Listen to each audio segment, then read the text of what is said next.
So the final battle for Deca Dence has arrived, and not only are we literally logging into the system itself, controlling the Deca Dence as friends reunite and fight together as bugs of the system, it definitely has a lot of uncertainty of where the show could conclude, and honestly, I'm excited and terrified to see what's going to happen next. I mean, when you introduce an Omega bug that is so strong that it can shoot a laser stronger than the system's laser to destroy the station in space, and they have to basically abandon everything as the arm that you use to punch Goddles in the face, that gets pretty much destroyed. What do? Well, as long as the system survives, we can rebuild, so let's just kind of collapse the little big air bubble thing that they all are in, and we'll just evaporate everyone. And I'm like, Deca Dence isn't afraid to go big or go home, and it's never gone home. It's always went large, and it's always been in charge. You don't drop twists at episode 2 like this unless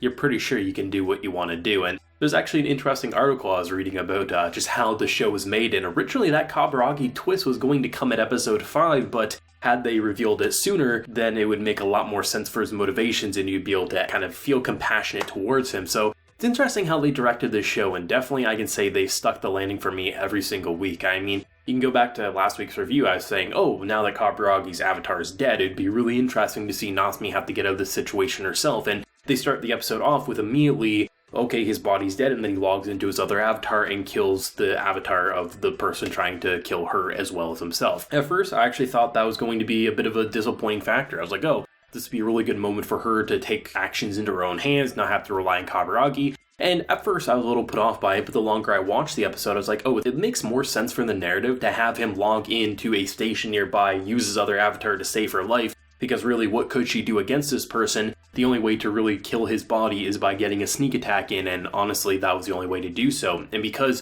she came to accept the avatars because she literally saw her boss in another form and the way he talked and things like that, it just kind of confirmed everything that was happening, and it allowed for her later on to take actions into her own hands as Kaburagi controls the Deca Dence as she is fighting alongside the best human soldier in existence in this show. So it's very interesting how things that I'm like, oh, this is going to be really good for the narrative and I'm really excited to see because you're really going to put Natsume in a really powerful situation. She gets saved and I was like, oh, are they really going to go typical with it? I was like, I mean, this would have been a great opportunity for her to do something. But then once the motions start going, I realized I was like, once again, I thought I knew what I wanted from this series, but the anime once again said, hey, I'm going to hold your hand the entire way through because you think you know what you want, but really this is what you want. And I'm like, you know what? You're right. I guess I am just a baby in this case, and I need you to hold my hand because this series constantly proves why it's so great with its writing, and nothing feels like it's coming from left field. And naturally, the way they log in terms of everything like that, like all of it is following the fundamentals and mechanics that this anime has laid out for us. So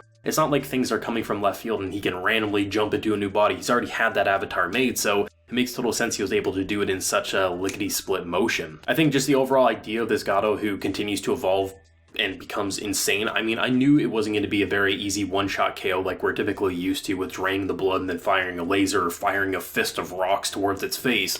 But I did expect them to do better before ultimately everything hit the fan. But it's interesting how it's not only just the fact that it can absorb and become such a monstrosity that it can destroy everything, causing the system to basically self-destruct and rebuild another day, because it's better to destroy the Deca Dence and everything around it and keep the system alive than to even try to risk fighting anymore because it's at least in the area that they can control, so that's what they're going to do. So it's interesting how they're able to just immediately turn everything on its head, but then also give it a lot of heart towards the end of the episode. While we haven't seen Natsume and Hsieh reunite, which I think probably next week we will if she is alive still, which honestly, who's alive and who's dead is kind of a up in the air coin toss as of right now. It's nice to see that we did get that Minato as well as Kaburagi development, because it's not like the whole idea that they worked together towards the end of the episode came from nowhere. They have very much been close friends this entire time. He's put his neck on the line for him countless times despite considering himself not a bug and Kaburagi a bug, but he's like, hey, there's still a way that we can fight together, that's all I want. Kaburagi has, since basically Natsume has saved his life, has wanted to keep her alive and basically do what she would want for this world. And it's interesting how over these 11 episodes, we've really got to understand a relationship between these two that it makes it feel natural that there would still be these moments where he would beg him to give up, log out, let's just do our thing, let's just make sure we survive, we can come back, and how there's really that heart-to-heart where, you know, he's saying like, I wanted to die, I wanted to give up on life before I met this girl, and now I'm going to do whatever I can to help her. Even if it is the wrong thing to do, this is the right in my mind. It's interesting how Kaburagi all along knew that his friend would come to him, wouldn't abandon him, and would be a big asset in why he was able to take control of Deca Dence and work alongside him. Even if he didn't technically need him by his side, emotionally, I think he did. And when you're looking at cybernetic beings and you're having this level of human heart, it's understandable why the system fears bugs so much, because they're very logical, they're very driven by pure facts, not emotions, and they're not afraid to trim the fat need be. And then you have characters like Kaburagi and Minato who are very much human. They may look cybernetic, they're human at the end of the day. It's nice to see a moment where it is just robots literally trying to log into the system, taking control of the Deca Dence, which I'm hoping with Kaburagi controlling it and Minato kind of being the guiding light as he typically is, they're going to be able to do a lot more than the system was able to do now that there's an almost human touch to the equation. In terms of the actual ground forces, I'm not sure what they can really do. It seems more like the Deca Dence is going to deal with the main mother, which is basically the giant laser worm beast that's catching eggs of her mini spawn, which it seems like she's launching thousands of Gattle at once, and it's like, that's kind of insane. So it seems like the direction they're going is that Natsume and the other human fighters will basically be taking care of the small fry, where the Deca Dence is probably going to have to deal with the big fry, which honestly I think we're going to see one of the most insane battles to date. I mean, it's already been the most insane, especially considering you're destroying space stations, but at the end of the day, it feels like they're building up to something grand and epic, and honestly, I'm looking forward to it. The only thing I might be cautiously concerned about is how they're going to deal with the aftermath. I imagine the battle's going to last 12-ish, maybe 18 minutes,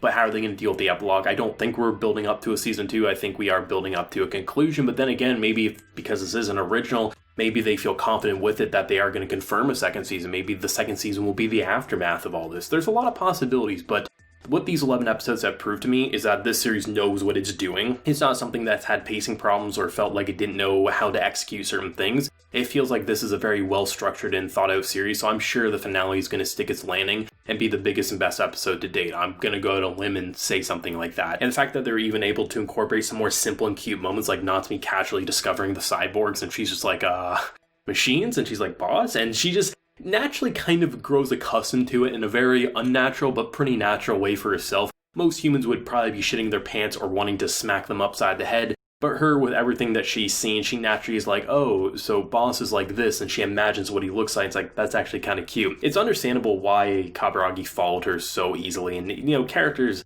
like the others are pretty much recognizing why he put his life on the line and why he did so many things, and the fact that they were even able to integrate into the Deca Dence didn't come from left field. It did narratively at first, but when you realize that literally the person who's been helping him all this time was a part of designing the Deca Dence, it's just like, okay, yeah, sure, we didn't have this information beforehand, but it's a nice curveball, and it does feel like, everything is lining up and things aren't magically happening for resolution, but rather this is how it has to happen for the plot. I think Deca Dence is definitely bold, it's in charge, and knows what it's doing, and the fact that even 11 episodes in, it still has uncertainties of where it wants to go shows me that this is a show that wants to be remembered in years' time, and I think it will be. Obviously, it's not going to be the biggest show of the year when you got such heavy sequels returning and things like that, but at the end of the day, this is going to be a show that's going to garnish a very good cult following. It already has a cult following, but over the years, I think it's going to spiral out of control to be a very popular show that people are going to recommend. Full confidence it's going to stick its landing next week, but I guess we'll see what's going to happen. But of course, as always, let me know your thoughts and feelings on this very incredible, emotionally engaging, and action-packed episode of Deca Dence. If you enjoyed the video, of course, leave a like to show your support and hit that subscribe button if you happen new around here. So until next time, everyone, please take care and have a good one.